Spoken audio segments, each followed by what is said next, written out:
regular monthly meeting of the Columbia City Plan Commission to order, and ask Nathan to do roll call. Chip Hill. Here. John Kissinger. Here.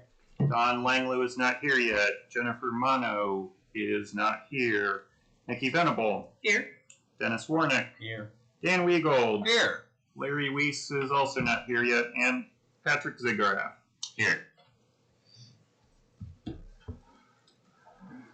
Okay, first item on the agenda is previous meeting minutes. Mr. Weiss is here.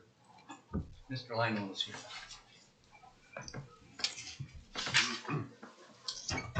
Is there a pre-meeting out in Hartwell? I got a new guy here. I'm sitting next to you. Hoping something will rub off. Yeah, right. Hey, what's happening? What's Friday?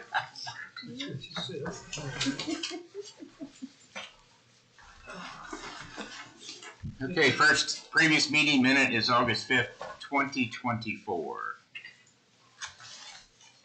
Hopefully you got them in your packet.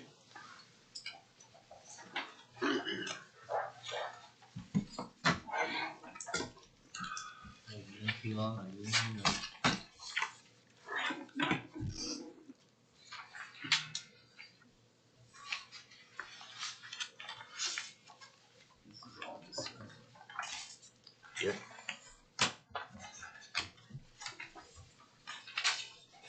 I'll make a motion that we accept August 7th meeting minutes. August 5th. August 5th, sorry. We have a motion and a second to approve August 5th, 2024 meeting minutes. Any further discussion? Those in favor, raise your right hand. Those opposed, same sign. Motion carried. Next one is September the 9th, 2024. I'll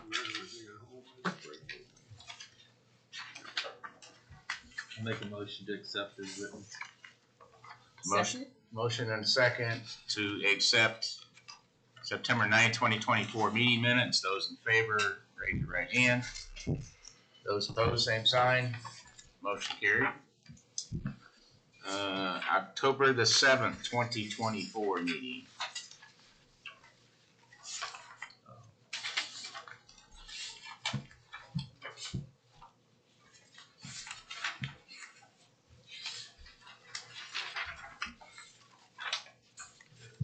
I'll make a motion that we accept October 7th meeting minutes. Second.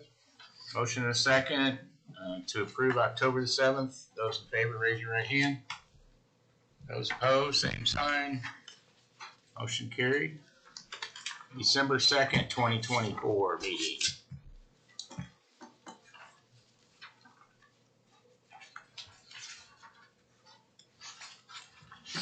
I'll make a motion to accept the December minutes as written.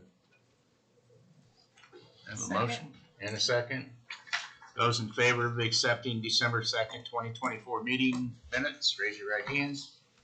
Those opposed, motion carried. And the last one is February 3rd, 2025. I make a motion we approve it. Motion to approve, is there a second? Second. I have a motion and a second to approve February 3rd, 2025 meeting minutes. Those in favor, raise your right hand. Those opposed, same sign. Motion carried. Oath to witnesses. So any of you who wish to speak tonight or ask a question, you need to be sworn in, and our legal counsel will do that for you. So you'll need to stand and raise your right hand, please.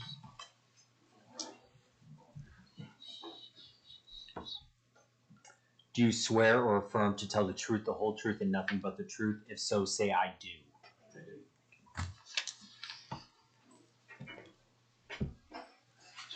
Nathan, old business?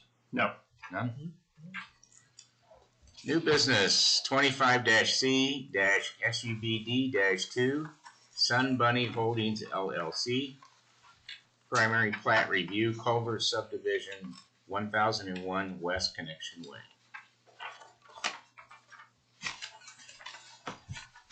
Nathan? Thank you, Mr. President.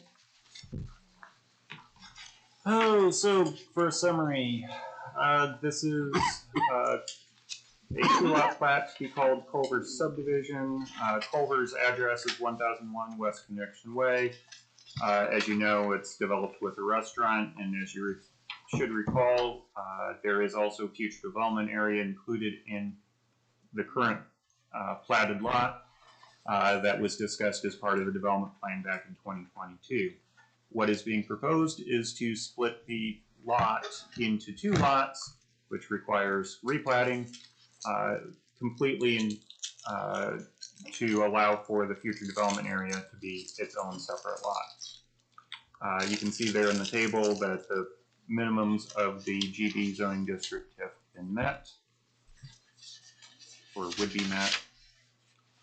Highlighted there in blue is the septic site. This is from spring of last year. Farm Credit Mid-America is under construction up here. Closer view. And as you probably recall, we do have a section line that runs through this platted lot. So even though this shows that it's 2 tax parcels, it is 1 platted lot. Tax parcels can't cross section lines. Platted lots can. We care about the platted lot.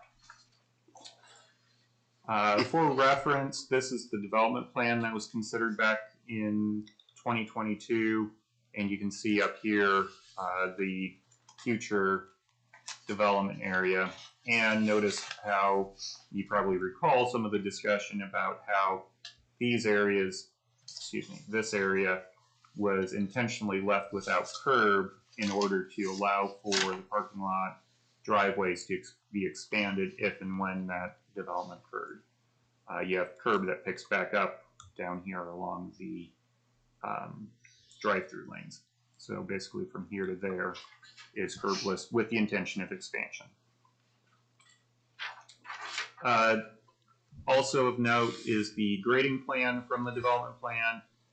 And you probably again recall that we had some discussion about having more than 1 entrance onto Connexion Way from this lot because of the curve, as well as the proximity of this driveway and the grading that would have to occur through here and the implications on drainage that may happen.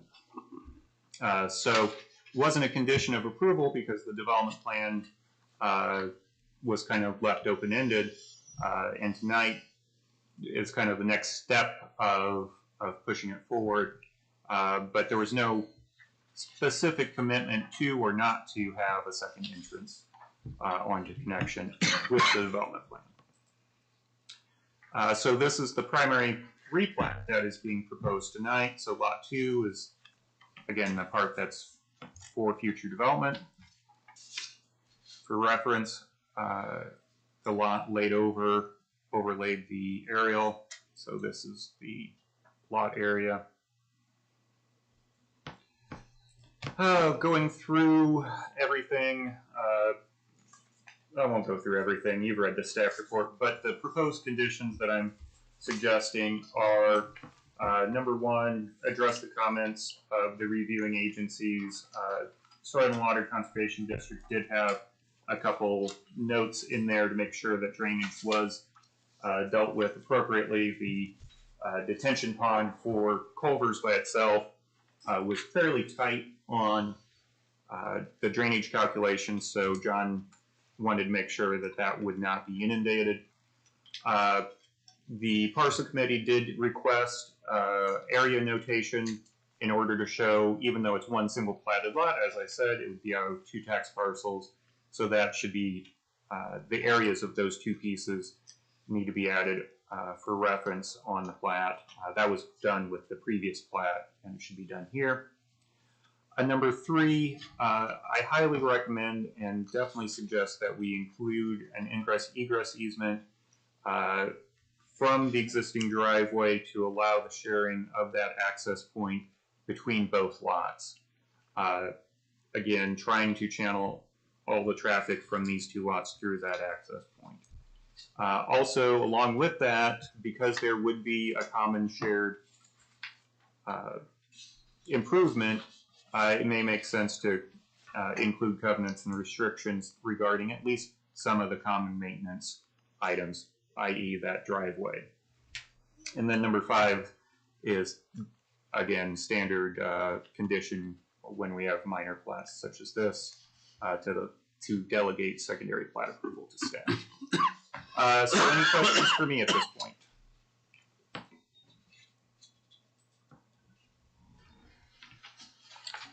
Okay, hearing no questions, is there a representative from Sunbunny Holdings LLC? Will Green, Walker and Associates, 112 West Van Buren. Sounds like he pretty much went over everything. We have added the area note to page 1. I think the owner wants to keep access open for a second driveway because he's not sure what kind of traffic that future development may be. He's worried if it's truck traffic, it may tear up some of his parking lot. And he just wants the option open to keep a second entrance, but ultimately I don't think he's opposed to having just the one entrance. Any questions? Would that one entrance be wide enough for inbound and a left turn, right turn at the same time? I don't know off the top of my head. I don't think so. Certainly not with a truck. There were truck traffic going in and out of there. Are you saying semi-traffic or truck traffic? Semi-traffic. Semi-traffic.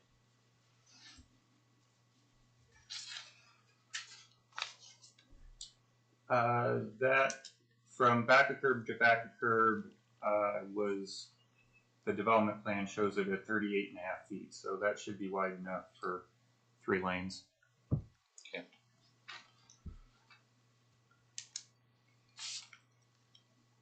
Any other questions, board? I think that was the intent originally, was that drive to share that entire parcel. Some of that might determine where they place that driveway to enter that property. If it's more towards the south, I know I frequent that out there quite a bit. There seems to be plenty of room to turn in and out there. It's just if whatever, we have no idea there's no plans of anything going out there. But if they have the driveway more towards the south, so we got a little more space there to go in and out, that could possibly work. But yeah, I don't think it could work close to the intersection by any means. It just seems to me the drive ought to be somewhat closer to the south for entrance. I mean, there's, like you say, it's hard to tell when there's no plan. Right. What? I think there'd be some concern with it being on the south because all their drive-through carry-out traffic has that pattern, and like I've been out there and they've had both the lanes, you can see the white line, the stop line where they line up their to-go customers, carry out, whatever you want to call it, where that area is and that other 3/4 of that south side, it's going to be blocked up. I understand that. I just don't want it too close to the intersection though either. Well, but if they do come out there on that main entrance, I would think that they would need to be, what is the width of that actual main entrance? Is that the 38 feet? 38.5 feet is what the plan shows. So I guess the issue would be up on that end, Dan, as far as them going into that off of the west side of that lot. Well, the thing is, we have no idea what kind of traffic to expect because we don't know what. If I can interject, somebody and I met with the owners, I don't want to say because of company in the room, and they have, Culver's has companies that they work with that don't compete with them. And so this is a common practice for them, is to provide, like an energy drink, fast food, and just that sells energy drinks that they would get to come in there. So I think they've got the calculations figured out, and when they get ready to roll it out, I'm sure that they'll probably know more than we will of what their traffic flow and everything is. But I know that they have a couple companies in mind that they broached this about and asked our opinion about. And I mean, they weren't local companies, so we had no clue of them, but yeah, they don't want something that competes. They want something that complements them and provides more. So, was there consideration if that does get developed that now we would enforce the sidewalk requirements? I think that was in the staff report. Okay. I think so. That would probably be something that would be more addressed during the development plan submittal, once that's ironed out with the Right. client. Just wanted to check with that. 'Cause No, I know that he had said that originally when this first came about, there was a lot of open-ended. And so that's why I kind of wanted to make sure that was taken into consideration. Thank you.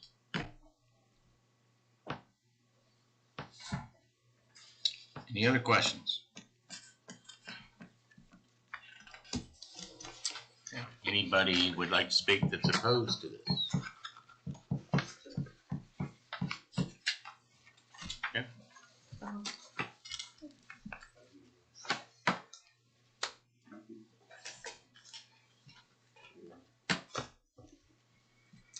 Okay, much pleasure.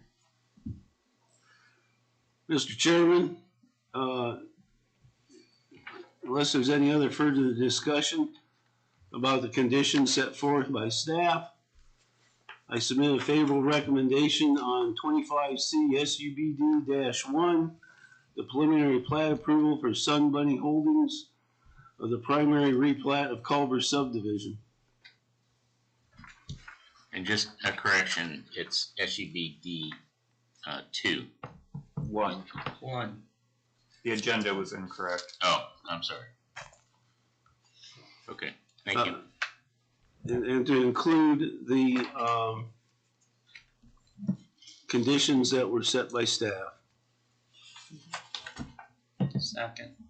A motion and a second for a favorable recommendation on 25-C-SUBD-1. Those in favor, raise your right hand. Should be two. No, it's a typo. That's wrong. Oh, that's wrong. But this is. Sorry. It's okay. Gotcha. Those opposed? Same sign. Motion carried. Okay, thanks. Next item on the agenda is 25-C-DEV-1. Jonathan and Katherine Parker, Development Plan Review Fitness Center, north side of Connexion Way, 300 feet west of Armstrong Drive. Nathan? Thank you, Mr. President. So going to this. This development plan is approximately at 550 West Connexion Way. Of course, that address is approximate. The final address would be assigned here when and if this plan is approved.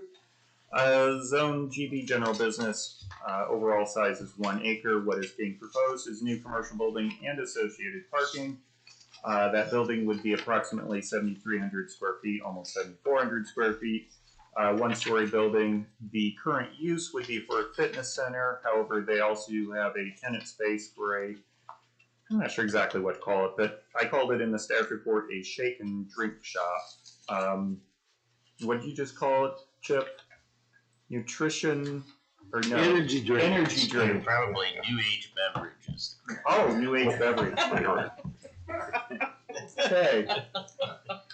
That's a good one. Jolt. Just call it Jolt. The parking area would be comprised of 29 spaces, inclusive of 2 ADA accessible spaces, as stated in the staff report. Because we have some gaps in the parking code about what schedule to use for a fitness center, as well as the size of the seating area for the drink shop. 29 spaces seems to be right at the sweet spot between what I calculated as a minimum and a maximum of the code. So 29 spaces seems to be right there. There is additional area at the north end for expansion of the parking area, if they have an expansion of the building, or if future use converts to a more intensive use, they can always expand the parking. Landscape plan is not submitted. That parking lot landscaping is required. I recommend that unless they have something to provide tonight, that we utilize the provision for the community development director and myself to work with the petitioner to develop a final landscaping plan. Keep in mind that Braun Dental to the west and Crossroads Bank to the east both do have landscaping around their parking lots. Braun Dental especially, some of which won't go in until this spring, but they were required to have a decent amount. Drainage generally flows to a common detention area to the west, so drainage is fairly well taken care of. Let's see here, going to the reference materials. So highlighted in blue is the lot in question to the west, again under construction as of last spring when the aerial was taken, is Braun Dental. Crossroad Bank is over here on the right. To the east, you do have the multifamily homes up here to the north. You do have some existing tree line that's on their side of the property line, but it is their buffering. You do have a drainage swale that runs again towards the detention area along that north side as well. Let's see, a little closer view for additional reference. This is the proposed site plan out of the development plan. The footprint of the building is here. They do have a proposed driveway to, well, it's not exactly a driveway, but an access area to storage, as well as a large door in order to get equipment in and out. This is the future pavement area comprised of, let's see, 10 additional spaces potentially. You do have walkway along this side that leads up to the entrance here. These are properly noted as well as dimensioned for being ADA. John Goetz with Soil and Water Conservation, MS4, did note that curb was not proposed at this location despite the adjacent two businesses having curbed driveways. I highlight that as a question for you guys, whether that is a necessity or not. There are no curb stops along the west line. That's not explicitly required. However, curb is required if you don't have curb stops in order to prevent driving into the landscaping that's supposed to be there. So one of those options should be utilized. Curb stops allow for drainage to go through, of course. Curbing directs drainage. Also note that, as we were just discussing about Culver's, this development plan does not currently have sidewalks shown. Of course, there are no adjacent sidewalks. However, the Planning Commission, as you recall, 2 development plans ago, did state that from then on, even though they don't go anywhere, sidewalks will now be required unless there's some absolute pressing reason not to. And that started with farm credit at the other end of Connexion Way. So that is something that I highlight for a condition in a second. And let's see here, going through my other notes here. Signage, there would be on-building signage, specifics not yet designed, but that would be planned. Refuse, there is no dumpster location shown on the site plan. Given the type of use that this is, probably wouldn't expect there to be a dumpster necessarily, so just a bin. Lighting would be on building, again, pending final design. So going to other references, this is the site plan overlaid on the aerial for comparison. building elevations. So this is, one question I do have is the main siding type. Is that metal or is that, okay, so it's batten board, okay. So metal siding, but architectural metal, not just simply sheet metal, with masonry on that front component.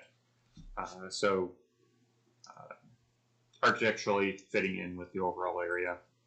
And this is the floor plan for reference as well. And the area up here in green is the drink shop proposed. Those are your review criteria and suggested conditions. Number 1 and 2 are standard conditions, kind of catch-alls. 3 and 4 and 5 are also standard conditions dealing with lighting. And if there is a refuse container that's outside, it would need to be fully enclosed with an like screen to avoid being considered outdoor storage. Number 6, as I mentioned, in the absence of a landscape plan being submitted, that the community development director and I work with the petitioner to develop an appropriate landscape plan. And then number 7, the 5-foot sidewalk along Connexion Way, and as you recall, that can be in the right-of-way or along the frontage of the lot. Either placement is appropriate, and then a connection from the front entrance down to that walk, so that pedestrian can walk off-street to the front door of the business. So with that, that's the summary of the staff report. Any questions for me? So what was the conclusion with the comments by Mr. Goetz on the curbing to come out on the driveway entrance? I believe he noted that that was a thing, but I'm not sure he gave recommendation. Let me pull the file and reread his notes, and I'll let you know. Okay.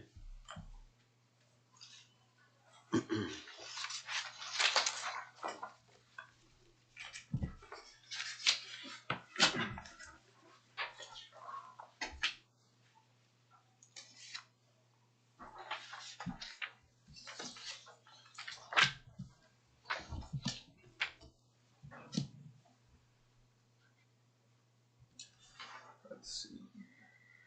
It was his recommendation to install curbs in order to avoid erosion from runoff, as well as to prevent rutting from vehicles cutting the curb or cutting the corner. So his recommendation is to install curbs from the driveway, from Connexion Way to the north line of the 20-foot utility easement, which would be to that point there. What about on the parking lot, curb stops or? That would be, he did not mention any of that. That is actually more of, yeah, that is a function of the landscaping part of the parking code. Okay. That curbing is required or curb stops. We've allowed them in the past. I don't see a culvert under the driveway. Any other questions for Nathan? Come on, man. Is a culvert required out there? I know it's kind of flat, but going under the driveway to get water from one side to the other so it don't dam up? I believe so, and since Will's still here, I think he can give you more details on whether that culvert is there. I can check the plans as well. I was trying to remember what it looked like out there, and it was pretty flat, but I was just curious if it's going to dam up and then run across the drive, and I mean, it could create some problems for a lot of people. But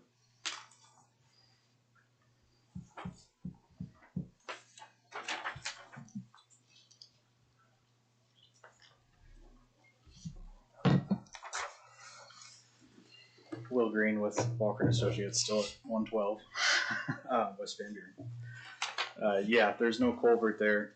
The design we have is the water just to drain from the edge of pavement of the road down to the parking lot. I mean, it's a pretty good slope going down as soon as you start leaving for what the design is. Currently, it's so flat. There's no side ditch or anything to require a culvert. Okay. Because I'm gonna be the one that gets the phone calls. Yeah. So I was just making sure we're. No, I don't think there'll be any problems with drainage out there. It should all just flow to the north once the grading's done. With the landscape plan, we do have plans to, I think he wants to put 7 trees out kind of in front of the building and in front of the parking lot. And we'll certainly work with Nathan to develop that and get that taken care of. And Chip. And Chip. And sidewalks, I don't think he's opposed to them. We just didn't add them on the plans because the dentist office didn't have them, Jason.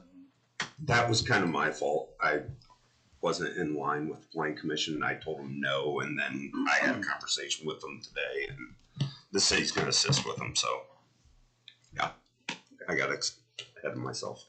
Sorry. So we can add a sidewalk. That's not a problem. Any questions? Okay, thank you. All right. Anyone else to speak about this project? For or against?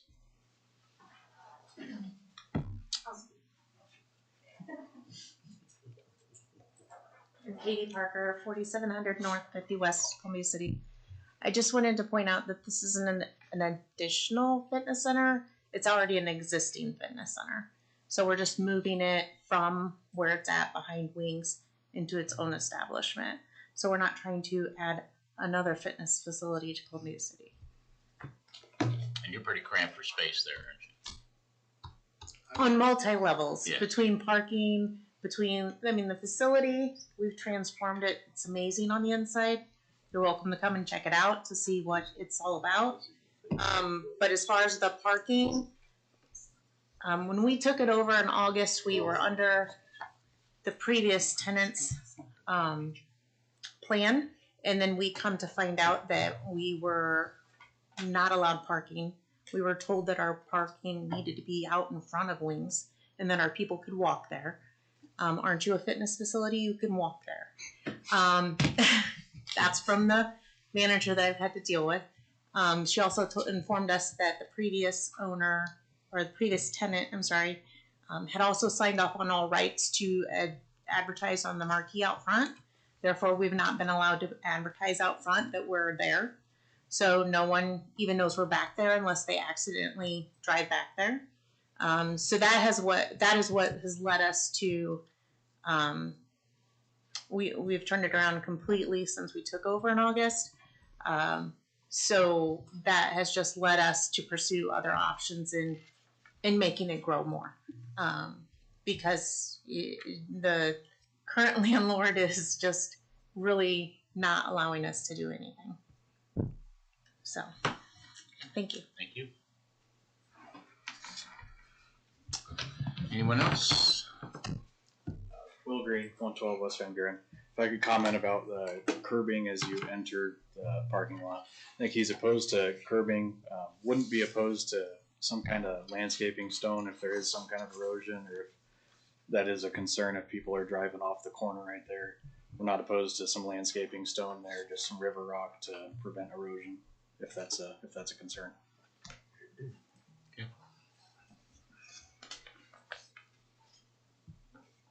Any other questions for it? I think it's fantastic that you guys are doing it, because I know it's a fantastic facility, but no one knows that you're there. So. The only reason I knew they were there, we had a fire alarm in that building the other day. Sorry.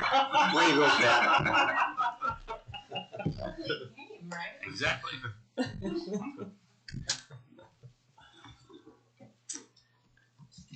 Okay, any other discussion? If not, we're ready for a motion.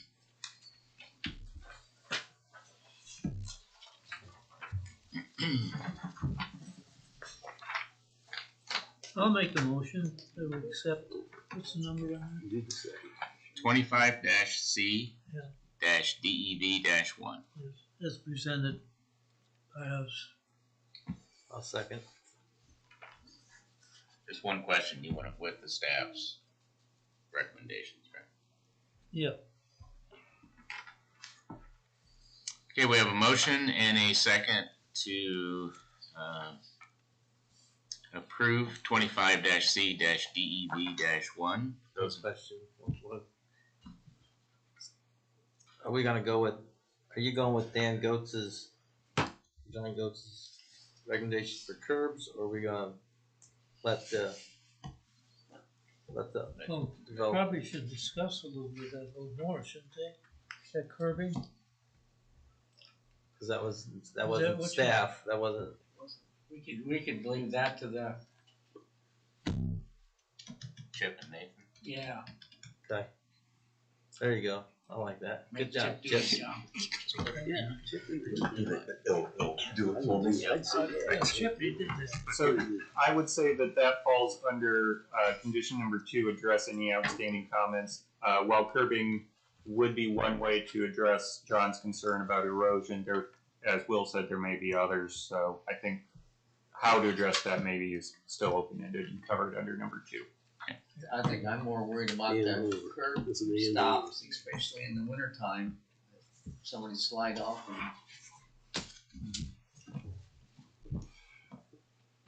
It's up to the city with their plows. They probably plug up their driveway anyhow, right? all I can say is that probably would have. We go in and swipe through and Oh, really sure, clean it I up saw for you 'em. before. So there's no crumbs, nothing there. So when you That's go how in, kind we are. when Okay. you're coming out, that's when you. Oh, then we might. We have a motion and a second on the floor to approve 25-C-DEV-1 with the conditions set aside or set out by Nathan and staff.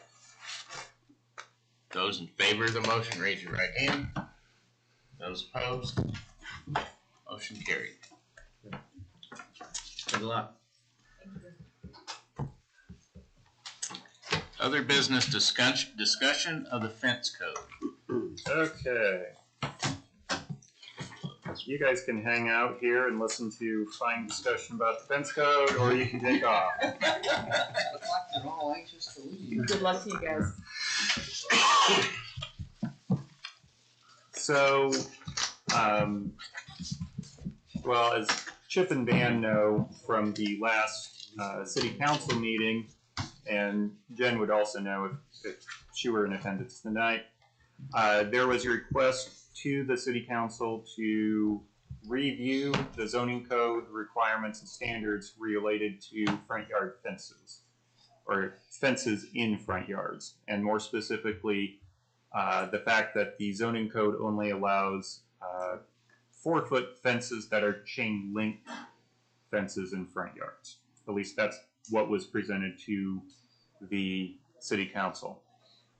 So city council, as they do, and as per state statute, any zoning code changes get sent to Plan Commission for discussion and review, and if you and then report back to them whether it be whatever changes you want to make, research, and so on. So tonight is the opening of the can of worms that are front yard fences, or fences in general, or this could wind up being a much broader topic across a lot of different things. So we'll see how it goes. So going to the stuff that I have tonight. This is our zoning code standards on fences and walls.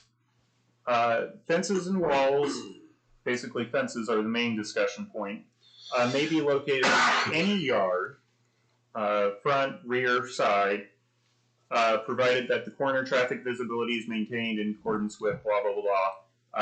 That is the site visibility triangle, which is 15 feet by 15 feet off of edge of pavement. So by and large, our rights of way are large enough that the site visibility triangle isn't generally affected by fences, except for where the Board of Works may occasionally allow some encroachment into the rights of way. The second and third points aren't really in question, but I included it here just for completeness.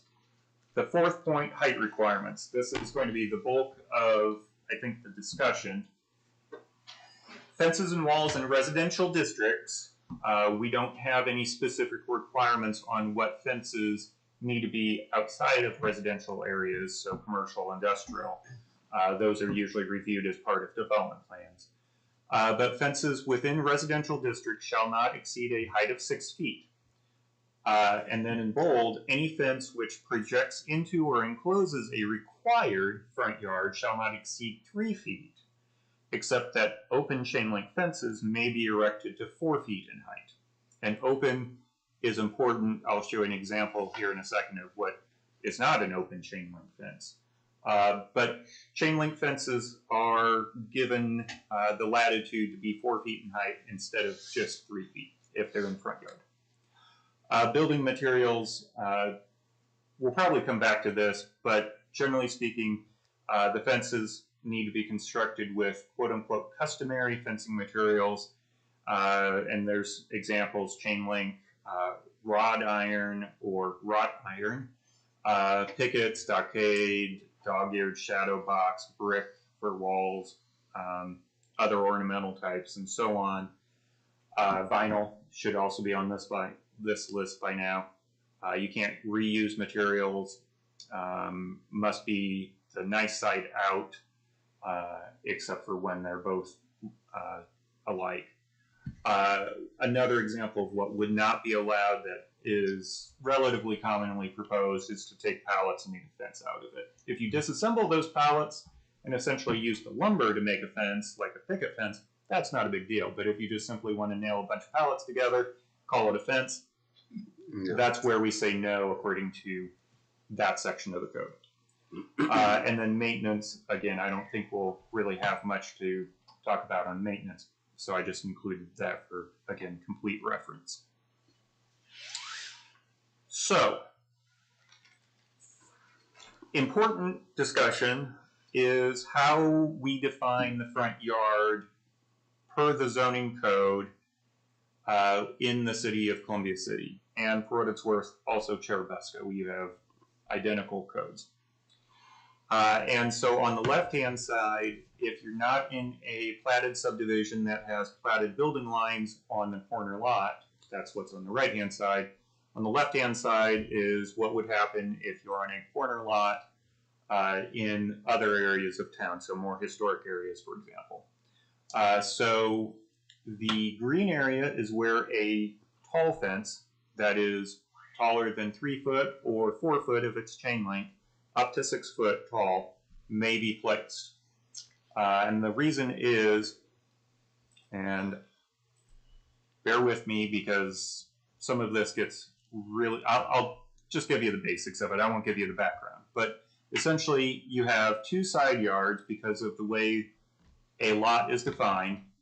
The narrow side is the front yard. The side opposite the front yard is the rear yard. The other 2 sides are side yards.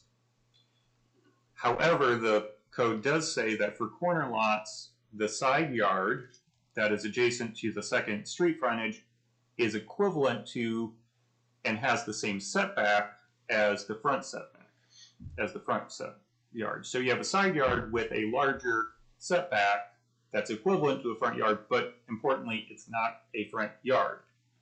So if it was a front yard, you would have this all colored in orange and have a height restriction.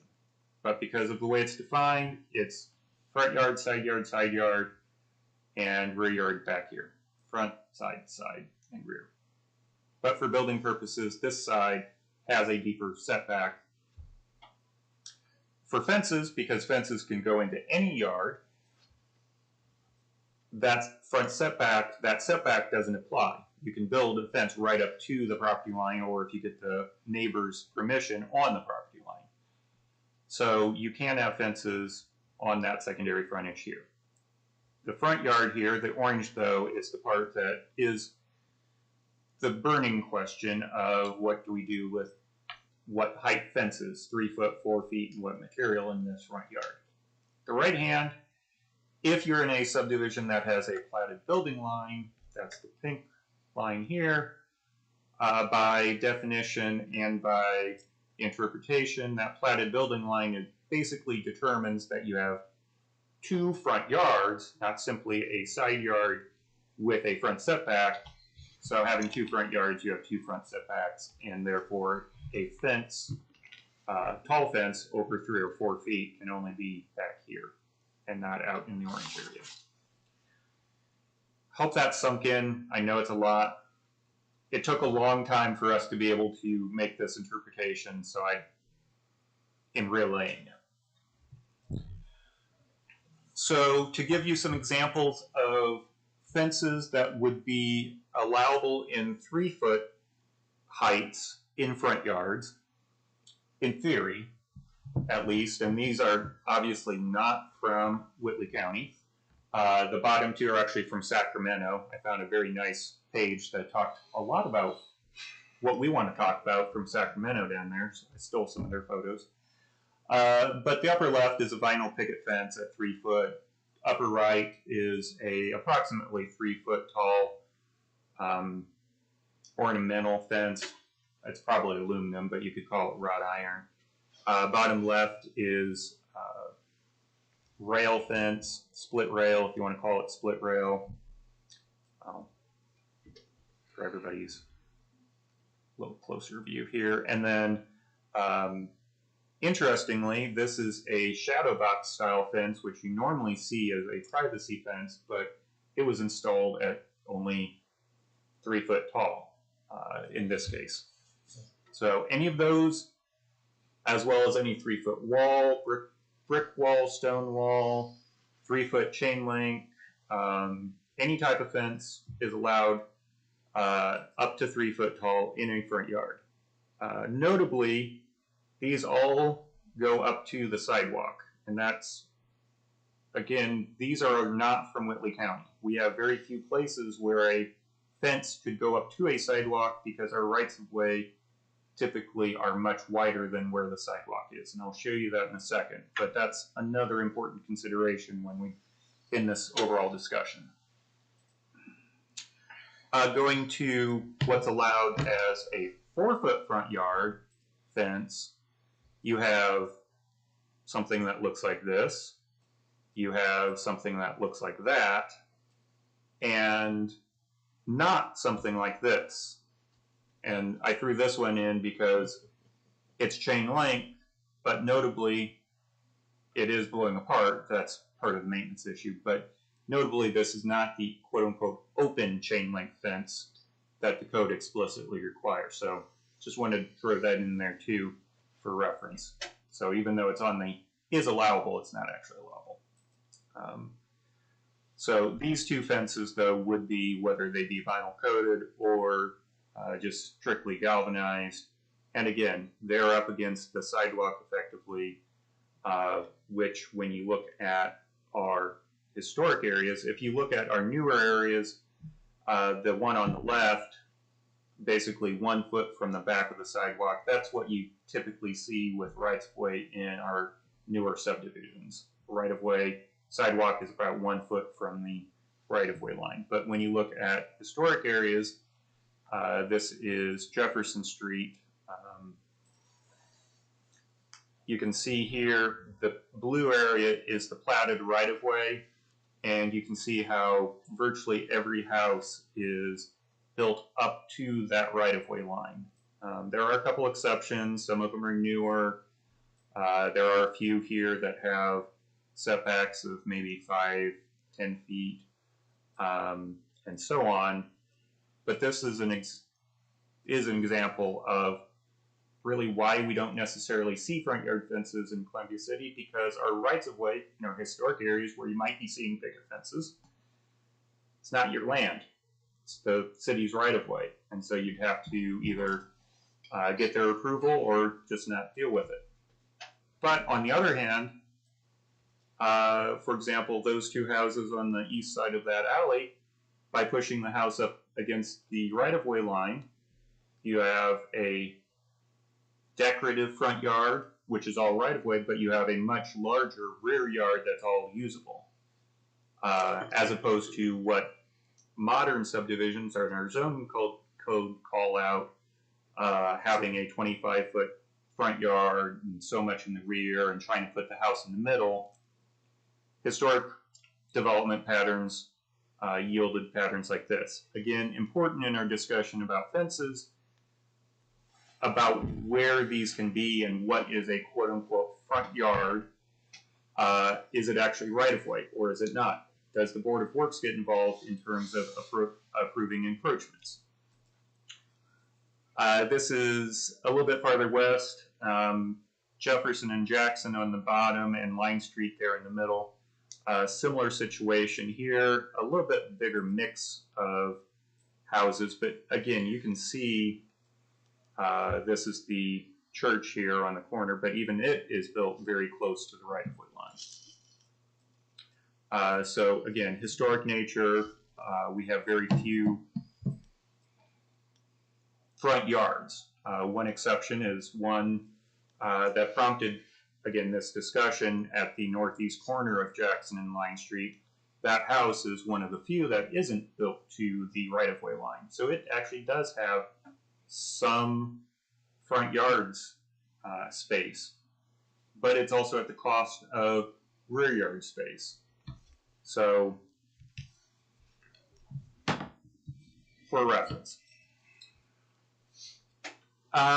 So I pulled some views of various fences that we do have around the city for additional reference.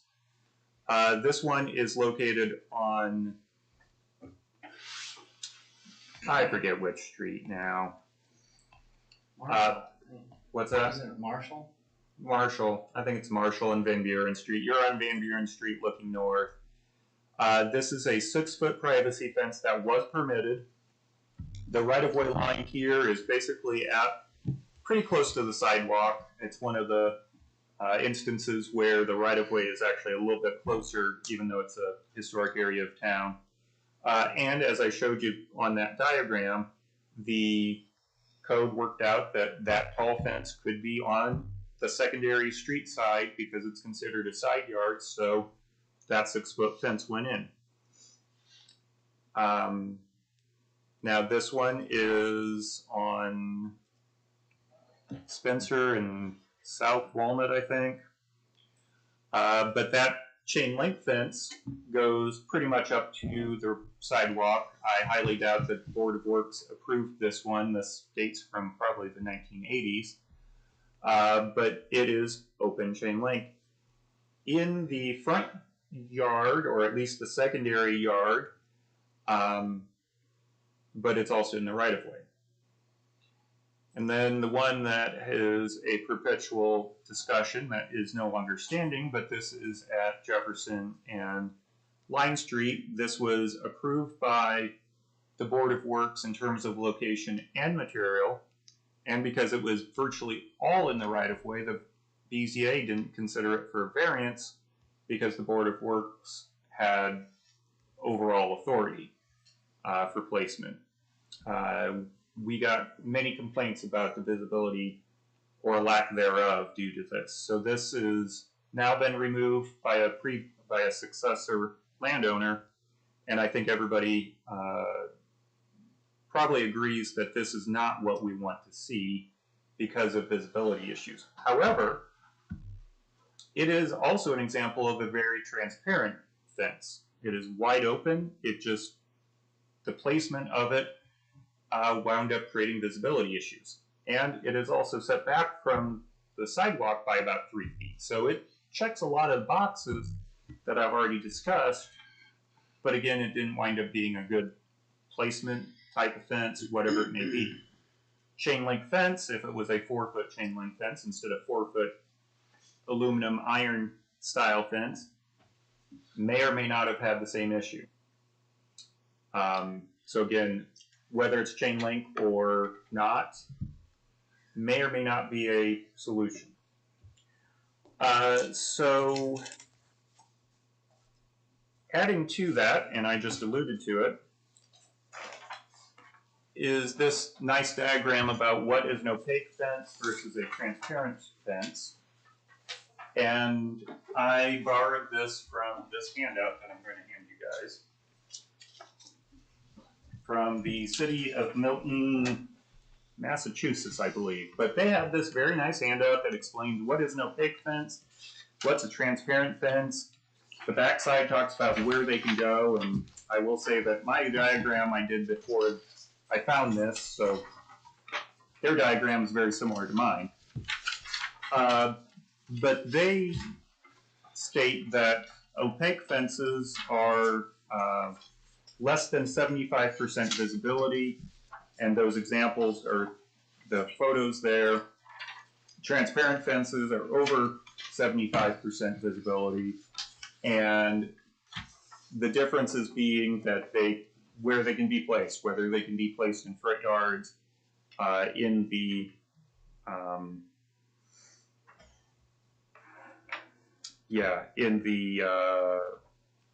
visibility triangle, whatever. And they do have height restrictions. Basically, the height restriction is 7 feet. So the backside there talks about placement, whether it's 4 foot opaque, 6 foot transparent, and so on. So maybe it's 7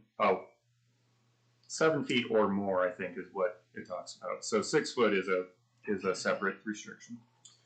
Anyway, I don't want to get belabored in their code necessarily. I want to use that as a reference to our discussion. So boiling it down, and I'm not expecting to have answers tonight. This is starting the discussion and trying to figure out where do we go from here. But questions that I have for the commission.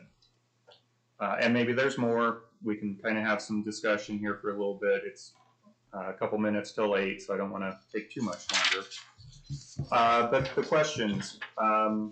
Number 1, should there be more types of fencing allowed up to that 4 foot in height in front besides simply limiting it only to chain link fences? So should we allow other types of essentially transparent fences up to 4 feet in height? No. Should any type of fence whatsoever be permitted up to 4 feet tall in front yards? I.e., should all fences be limited to 3 feet in height and not have any bonus? So if you have a chain link fence, it can't be 4 feet, it just has to be 3 feet. If you have a picket fence, it's got to be 3 feet. Make it all uniform that direction. So that's another option or question. Should we allow fencing in front yards at all? Again, in historic areas, many times you don't have much of any front yard anyway before you get into the right of way.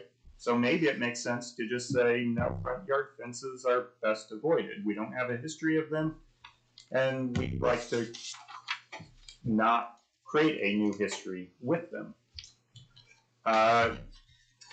As we start to talk about transparency versus opacity versus how do we regulate height, are those questions we want to get into, or again, do we just want to keep it immaterial?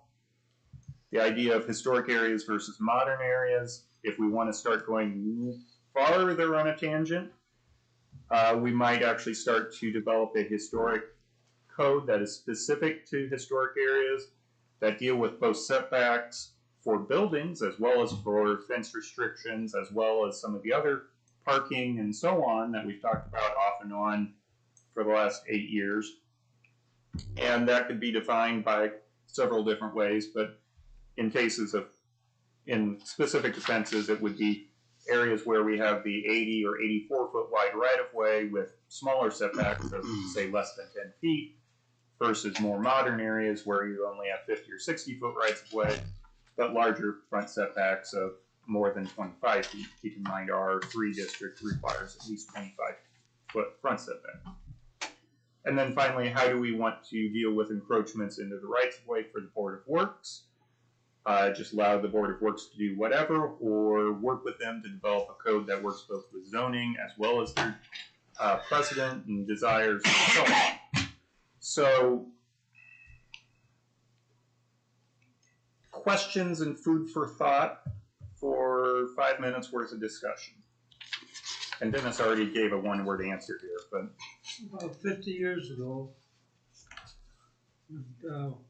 Walker was around, Jerry, and we talked about this thing for I don't know how long.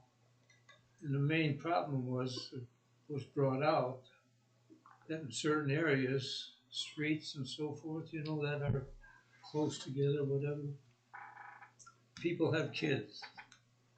And he put a little fence there, and you got some of these idiots driving up and down the street. And if they feel like they're going, they have no place to go. I mean, this went on and on and on, and all of a sudden we just let it go the way it is. The pedestrians use it. I mean, you put it in all these sidewalks to make sure people are safe. And I put this fence in there. I mean, a lot of times, what's the fence for? For beauty of the home, or to make the home nicer, or something along that line. But I don't see it be important for any protection for any reason. Unless they have some guy drive up on the sidewalk into the house, very rarely. And I think all this discussion started, and correct me if I'm wrong, because somebody's dog could jump over a 3-foot fence easily. Yeah, they have jumper dogs, and they do not want a chain link fence. They want a more presentable, you know, vinyl or wrought iron fences. 4 foot tall. 4 foot tall. Yeah. In the front yard. In the front yard. Because they don't have much of any rear yard. Yeah, they have no rear yard. Pull back up. Can you pull back up their lot? You can have a fence that's fairly open, but when you try to look down a fence down the side, you got a fence. You're coming up along the side, and they got a fence running, and you know you're almost in line with that fence. That you can't see. That's you can't what see. Well, that's what Jackson the High issue Street was at was. the brick house there. So I mean, it's In and that's Jackson Wood. almost a completely wide open fence. So Jefferson. I know in this situation, I actually looked at this location and what they were wanting to do, and it was not going to be an issue for line of sight because it's going to be far enough off of the road and far enough back behind that one tree that they have on the corner. Yes, they were asking about approaching into the right of way, but it was only going to be in the right of way about 3 feet on the west side and 4 feet on the north side into the right of way. And I went out there and kind of measured it myself, and it was still behind, kind of right in line with that tree or behind the tree. So it wasn't going to be a line of sight issue, but you know, and I can understand the reasoning for 1 to 4 foot and have it decorative versus a chain link thing, because those are nasty looking. I've seen those around town, and I wouldn't want that in my front yard. You know, if I was going to put anything in my front yard, I want it to look nice. I want a decent looking fence, and I think, you know, from what I was told, that's what that person was looking for. But at the same time, you know, we got to be really careful we don't make a mistake like we did just north of there, because we kind of made a mistake with that one. We didn't really do our due diligence to research that as well as we should have. That's why we're trying to look at this situation. Sometimes it's just a situational thing too. Because I know the right of ways are 82.5 feet wide right there. Now it goes right up to those houses. There's no way you're going to put anything in front of that. I know we do have up on Main Street. There's a fence right up by the sidewalk. I was driving around looking around for that stuff. And I'm like, I'm not so sure that's supposed to be there. So you gotta be the police of like when you let somebody do it, then you don't let somebody else do it. Well, you Who know, polices that? I mean, you're gonna make Chip police that? No, Oh, please yeah. do not. Please do not. I think, you know, We got certain guidelines. This is what we're not. We're only gonna make acceptances here, but not the next person. And are we more worried about keeping the dog safe, or are we more worried about keeping people safe on the road? Give me your phone. yeah. And gonna turn the corner into traffic. I mean, I get what you're saying. I just guess, you know, I look at some of these some situations. I realize that Yes, you can't let somebody do it and then not let somebody else because you think Well, it does, in one situation, well, it's okay because it's not really gonna affect the line of sight here, but then the next guy wants to do it, yeah, we tell him he can't. We run into problems when we're not consistent. I think we are gonna be. That's why in that last line, you wanted to establish, I think, a mutual guideline between planning, BZA, and Board of Works, that they all follow the same Now, if they wanted to put it on the inside of the right of way, would they be allowed to do that?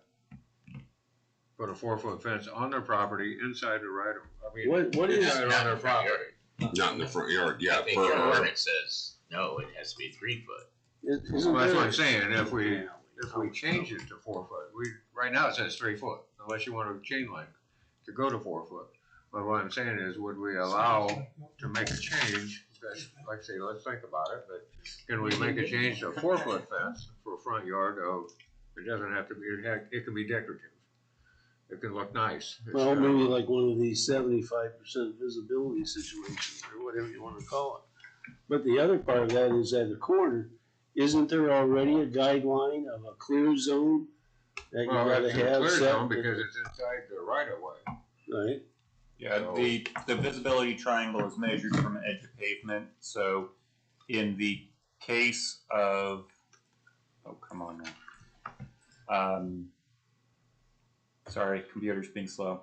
In the case of Jackson and Line Street, that entire visibility triangle is within the right-of-way area.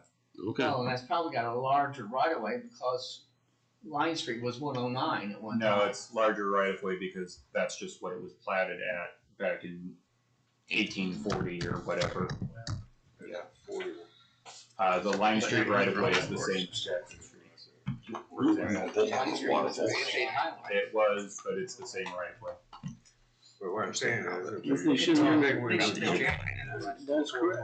It's an encroachment. And this is the biggest reason they And go for after conform consistent, changes because they got inside the this property. that goes over into I the believe dogs. that's what they said, yeah. Because I don't know what kind of dogs I They're have. big dogs. Are they?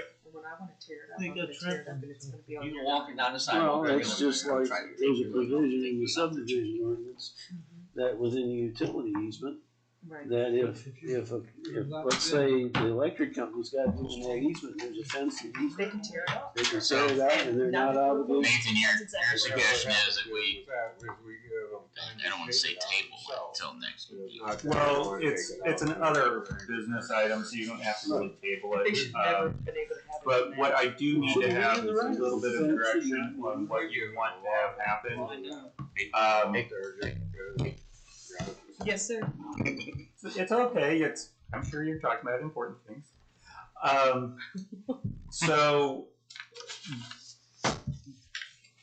I guess, do I bring you a draft of what would the code look like with a couple different options in it? Is this just talking up the wrong tree here? Do you feel like Don kind of started to allude to just not having front yard fences at all anyway because of potential security issues. I'll say that. Is it an arbitrary thing to have a random 4-foot fence based upon material? Do you want me just to draft a couple different versions and see what you think for the next meeting? Giving some flavors of transparency and heights and materials and so on. If you do that, Nathan, can you make one that shows the option of not having any kind of encroachment into the right of way whatsoever? I can do that. Yes. Not sure exactly the wording of it because the Board of Works would have to get behind it, but yes. Exactly. So which brings up my question, Board of Works. I mean, do you guys have an opinion of what you want, or are you just gonna let us do it? Well, when we looked at this situation, we thought, well, after examining the situation, we went ahead and approved a 3-foot entry into the right-of-way for the side. The front, we didn't do anything with because we was trying to figure out what the stipulations were. Sure. Because when I went out and, like I said, measured it, and I looked at it, like, doesn't really hurt anything, at this point, because the line of sight's okay, it was back far enough, there wasn't any really utilities in the way, so, yeah, we went ahead and said yes.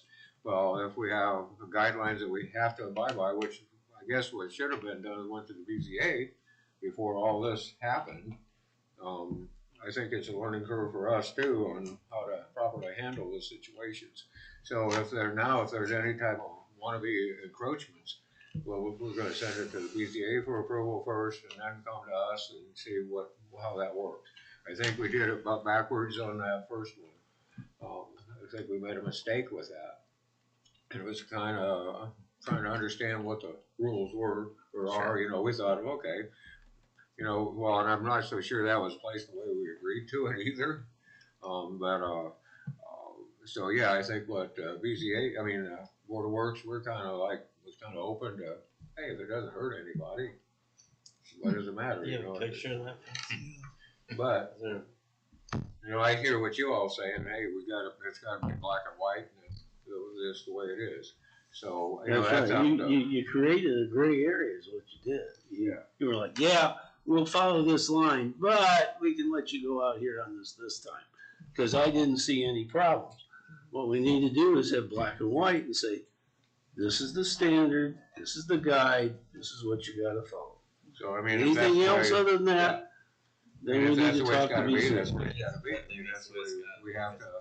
we have to. And then who polices that? Like, Nathan, refresh my memory on. Fences require permits, so ultimately, it would be checked with the permit.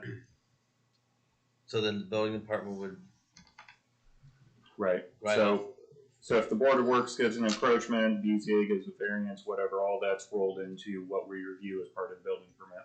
He doesn't know. So that's kind of where, we were pretty lenient, I guess, when we were looking at that. And if it didn't hurt anybody, we were okay with it. But now that, it's kind of one of those things, if we're going to follow to black and white, we have to do that. That's just the way it is.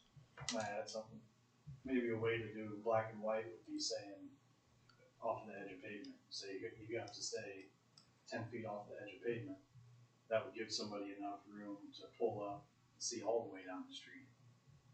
And it would be something black and white saying, okay, if you're inside of 10 feet, then we know you're in violation. Or if you're further back than 10 feet, you could have a 4-foot fence.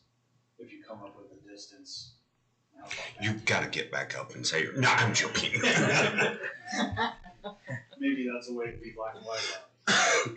Well, rather than say, because right-of-ways vary and street widths vary, maybe just say from the edge of pavement, this is how far back you can go. A lot of times with that, you got utilities and all kinds of stuff in there that you got to watch out for. That's kind of. And then you got to pull their fence because to get to your utility. And if you're in an easement area, the utility company's not obligated, as we discussed, to replace the fence. It's the property owner, even though we give them a allotted amount of time. And we've given a lot of permissions for fences and easements, if they request it, but we also inform them that we're doing it at a risk. If the utility company comes in and has an emergency, they can go in and tear it out, and the owner's responsibility to replace it. Or if we know we're going to go in, they have time to take it down themselves, but it has to be done by a certain time or else. That's just the gamble they're taking. So, that's we've approved a number of those out in Eagle Glen, out and around new additions, because people want to utilize their yard as much as possible, but at the same time, they got to understand that. Should have bought a farm. Yeah. Okay, so to get back to Nathan's point, do you want him to draw some stuff up for us to look at next meeting? Sure. I've got a couple things here of must-do options, so any others you guys want to specifically request to see? If not, I'll just drop a few based upon these questions. I probably won't go on the wild tangent of a historic area code, because that's pretty heavy duty, but we'll see whether we wind up there. Wild. So, for whenever our next meeting is. And just so y'all know, that I believe the city started on the new Comp plan. So we'll be involved in that later on this summer, I believe, right? Correct. Yeah, I think fall would probably be about when it. Well, I think we are going to have, I gotta get this correct, steering, we have, some of you are going to be invited to a stakeholders meeting that we're trying to figure out not to have a quorum, but to have enough. And so that'll be coming up at the end of this month, and then you guys will be all on the loop on it. So, because we have a steering committee, and then we're having stakeholder committees too. So Yeah, I think ultimate adoption is slated for what, December, January, winter time. So are you hand picking, Chip? no, somehow I'm the chair of it, but no, I'm not hand picking. So I do want to say thanks to those who could make the training session last week. I think we had a good discussion, and if you weren't able to make it, it is on YouTube as well as on GoToWebinar. I was just curious why nobody brought up the territorial district. Nobody's got We're all well versed in it. Nobody had a question about it. So Yes, the ETJ. You know how I feel about that ETJ. I still got bruises from the last one. Yeah. Let us all decide that jurisdiction. Come and vote. All right. Are we done? I make a motion we adjourn the meeting. That would be that. Those opposed, or any opposition to going home? Raise your right hand. thank you, everybody. He did, but I still have.